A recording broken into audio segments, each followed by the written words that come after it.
Hello, and welcome to another episode of Coach John Runs His Cake Hole, brought to you by the Sports Reclamation Project. I'm your friendly neighborhood youth coach, Coach John, and as always, thank you for stopping by. Real quick before we get started, I want to mention my podcast last week. I talked very openly and personally about some issues I had faced, and I received some feedback, and I'm not going to share the feedback directly. But it was very positive, and it was a lot of people thanking me for telling my story and other issues I shared. I appreciate that, and I just want to reiterate, I did not do that for gratitude. I did it so maybe one other person would know there's help out there if you want it.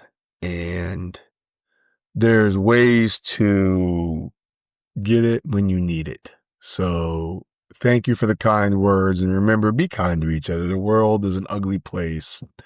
We don't want to make it any uglier. On a personal note, I have returned to the bench. I am serving as a middle school girls assistant coach, and I'm having a blast. It's nice for once not being the head man in charge, sitting back, keeping stats, assisting in practice, providing input. It's a little less pressure, and I enjoy it. The girls are a lot of fun. The coaching staff I work with is great, and I'm continuing to teach the game of basketball. And more importantly, learn it, because after 20 plus years coaching the game of basketball, there's always stuff to learn. Did have a painful moment in yesterday's game, though. I'm sitting on the bench early in the game, and I was kind of reflecting a little bit as the game started warming up about my time playing and my time in various situations sitting on the bench. And I always remember the first job I took, my mentor, Lonnie Workman, encouraged me to take it. But he's actually the first person that told me I was a coach. And I started thinking about when I played basketball, and I realized in every coaching staff, there's always that one old guy whose physical prime is probably past them, but they know the game in a different way, and they might be able to teach different things about it. And as that game was going on, I was looking on the bench, trying to think of where the old guy was, the old guy on the bench. And then it hit me. My head coach is 33. The other assistant is about 28. I am the old guy. And that was just a funny realization along the way. Furthermore, though, it's just fun to really get back into the middle school game where they're a little bit older and a little bit more developed. And the coaching staff has welcomed me with open arms, and it's been nice to plug in where I could. And speaking of plugs, let's get to our shameless plugs.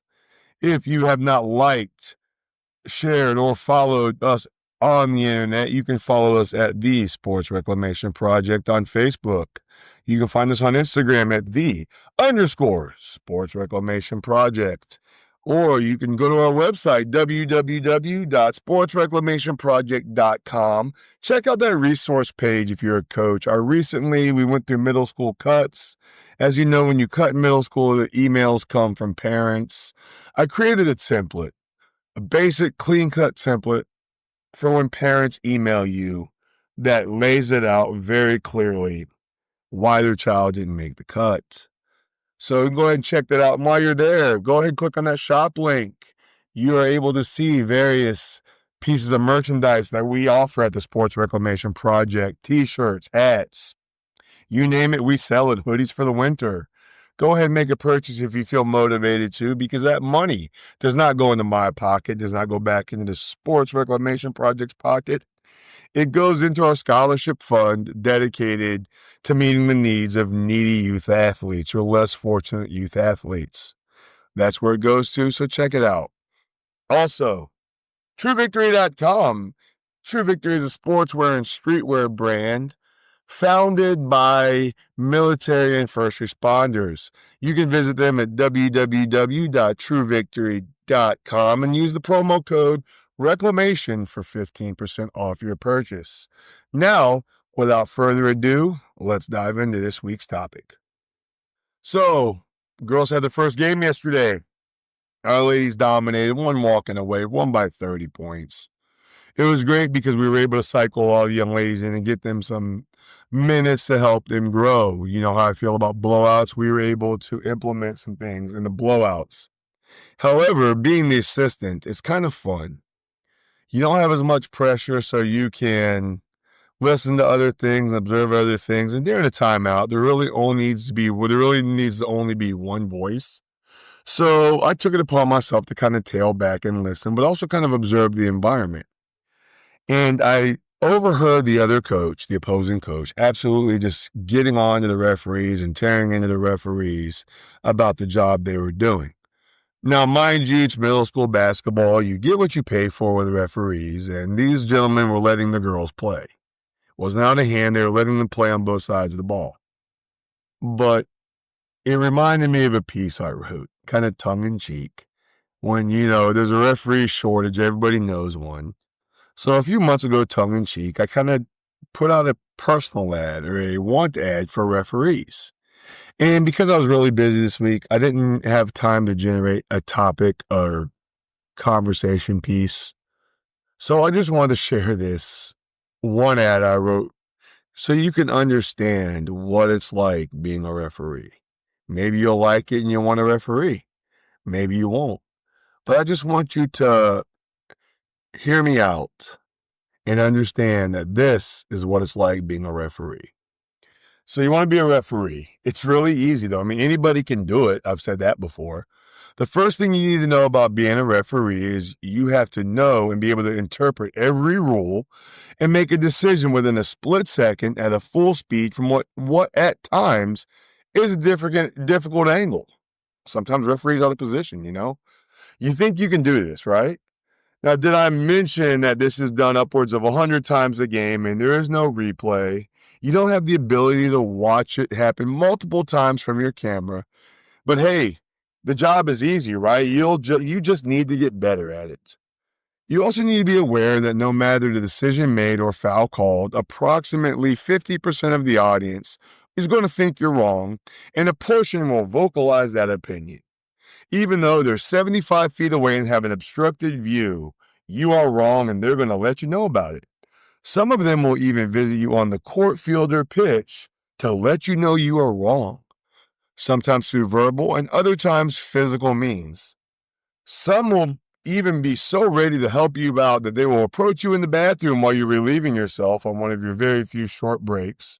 They might wait for you outside the stadium or even follow you to your car to offer feedback on your performance or demand an explanation for costing their kids that scholarship or pro contract that they were offering that day at the 10 and under game.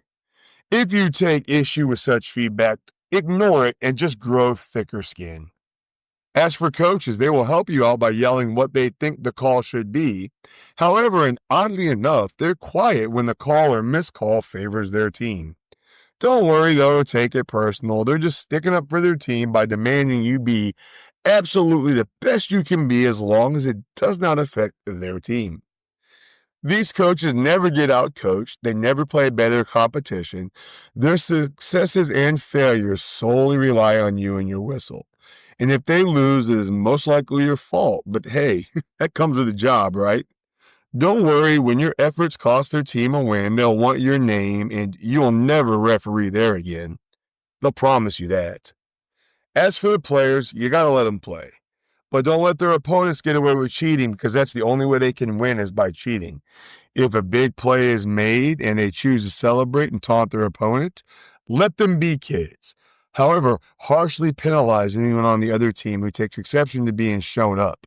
Besides, if they did not want the opposing team to celebrate excessively, they should have stopped them.